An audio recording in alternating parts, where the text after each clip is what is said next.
This program is rated PG. It contains themes and scenes which may not be suitable for very young audiences. Parental guidance is advised. Be advised that the views and opinions of the hosts and guests do not reflect those of the station.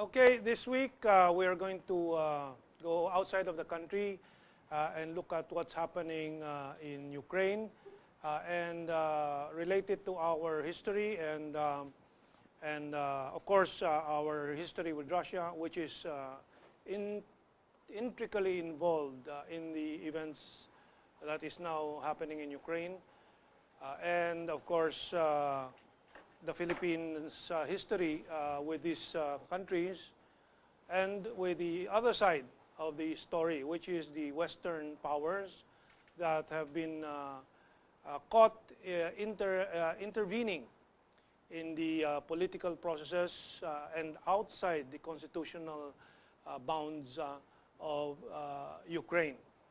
And we are lucky to have been able to invite one of the very few Russian-speaking Filipinos who studied in Russia before and has visited Kiev. We hope that the other guests make it through the traffic and maybe join us in the second half. But our first guest is Consul of Belarusia. I don't know how to, is it a republic, People's Republic? I don't know. Republic of Belarus. Okay, Belarus, and Miss Annette Ablan, who is also a host in one of the shows here on Global News Network. And the other guest we hope that can make it in the second half is Benji Alejandro, who also studied Russian language in Moscow and is now a journalist with one of the radio networks in the Philippines. Now, have you had, you got an update about what's happening in Ukraine, no? You sent me an email of Putin's speech. What are your impressions, and what are the snippets that are important that you can recall? Well, Russia actually and Ukraine, it belonged to just one country, which was the former USSR, the Union of Soviet Socialist Republic. But up to this day, they consider themselves still like one citizenship, one nationality, which is Russian. And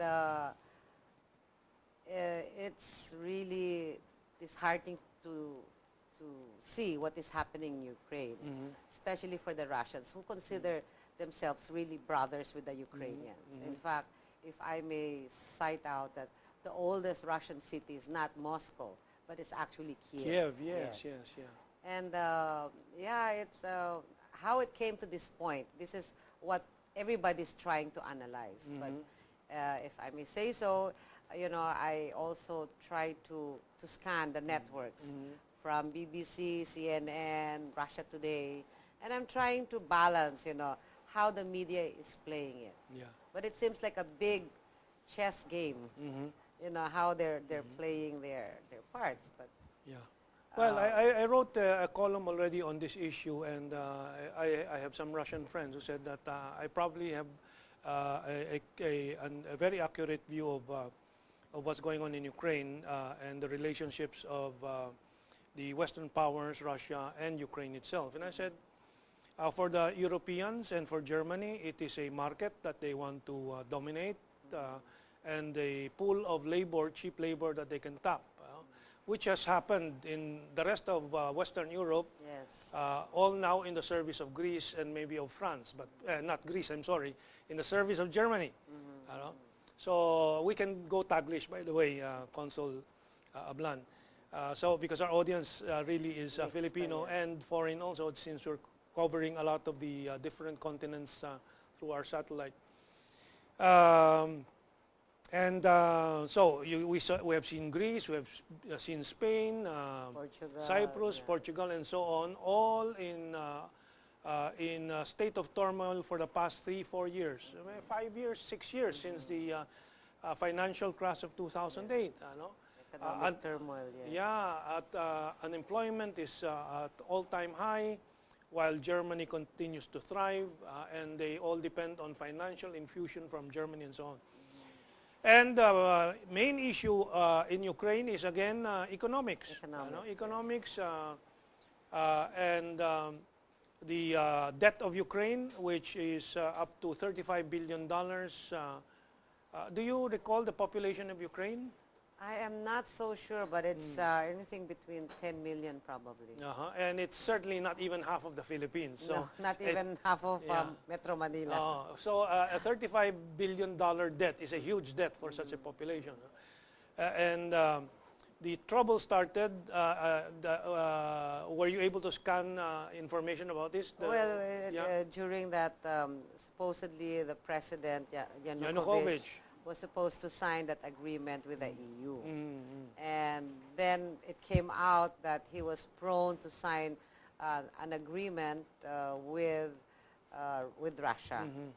And that's where all the uproar from the media already... Yes, now I recall. I think the street demonstrations started 3-4 months ago, and it turned quite violent in the last few weeks of January leading to February. On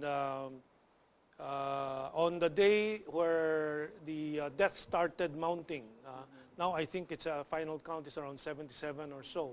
On both sides. On both sides. Both sides meaning policemen on one side, Yes, the demonstrators. and demonstrators or protesters on the other side. Maybe it's more appropriate to use the term protesters, because there were also demonstrators, the Yanukovych at some point in the past. You know? So the protesters now were also falling to snipers' bullets. You know? Yes. And this is what President Putin is pointing out, to have this investigated also. Yeah. Well, I have a clip later that is very crucial here, which is all over the internet, no? But you're not as babad on the internet as maybe some of the younger folks. No, I'm not. Yes. And so it will be good for you to listen to the leaked tape later on. And so it came to a point where Yanukovych trying to reestablish some peace because I think the protesters were taking over the government buildings, burning them down, and snipers were already active. And they were masked. They were masked. Not only that, you must have been able to look at the characters of some of those in the protest groups, like the Svoboda, which means freedom. Which is neo-Nazi, and then the right sector, Svoboda, This is also a right-wing neo-Nazi group. And going back to the history of Russia and Ukraine, Western Ukraine produced the Cheka, is that correct? The Cheska? Cheka, not the secret police, but I'm not sure, no. I'm groping there. Yeah. But let's just say that it is very clear from a recollection of history that Nazi Germany recruited a lot of soldiers, from Western Ukraine, who became part of their military and was one of the spearheads against Russia. And so these neo-Nazis now appearing with their swastikas and so on among the protesters or protesters, and now in the new unelected government, or coup government, has gained around 8 cabinet seats, including police or defense and so on. No? I'm sure this raises a great deal of memories, vivid, Agitation, yes. vivid, maybe dreadful memories for Russians, especially Russians living in Ukraine. eastern and southern Ukraine. Yes, very true. I think we'll go back to that after I ask you about your journey to the north. In your youth, how did you get there? Well, there was a scholarship offered to my sister who was taking up ballet, and they said the best place to study ballet was, of course, the Soviet Union Okay, then. But she declined to go, so I was the one who offered. So to, you studied ballet? No, I studied languages. I studied languages because I was intrigued, of the culture, the language, the history. And since we've been brought up in this American educational system, for me, I was curious and I wanted to see the other part of the world. As you know, this was the height of the Cold War. But going back to Ukraine, which is one of the 15 republics of the Soviet Union, and so was Belarus, the country that I represent right now, Ukraine was actually one of the most prosperous republics in the Soviet Union. They had a good climate for agriculture.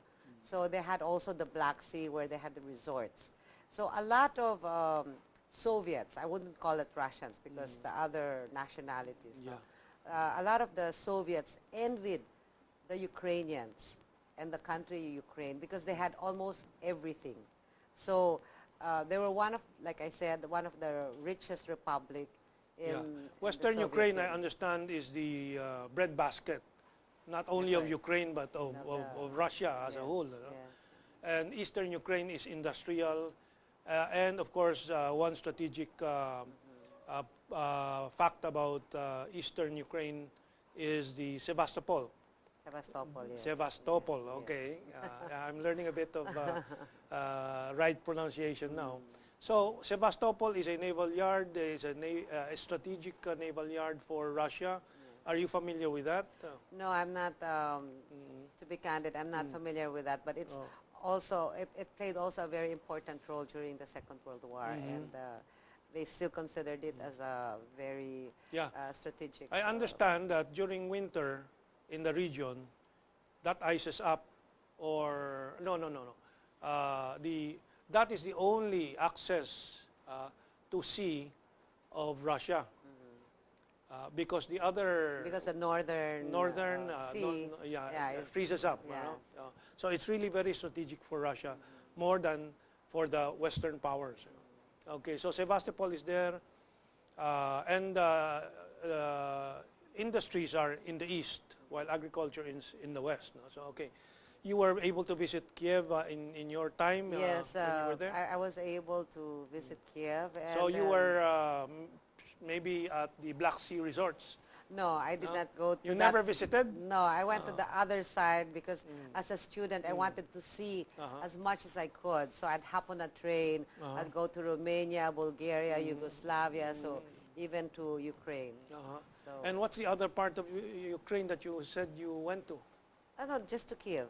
Kiev. Yeah, Okay. Yeah, by train. Yeah. Kiev is hundreds years old Yes, older than Moscow. than yes. Moscow, and I think Khrushchev is from Ukraine. Khrushchev. Khrushchev. Khrushchev. How?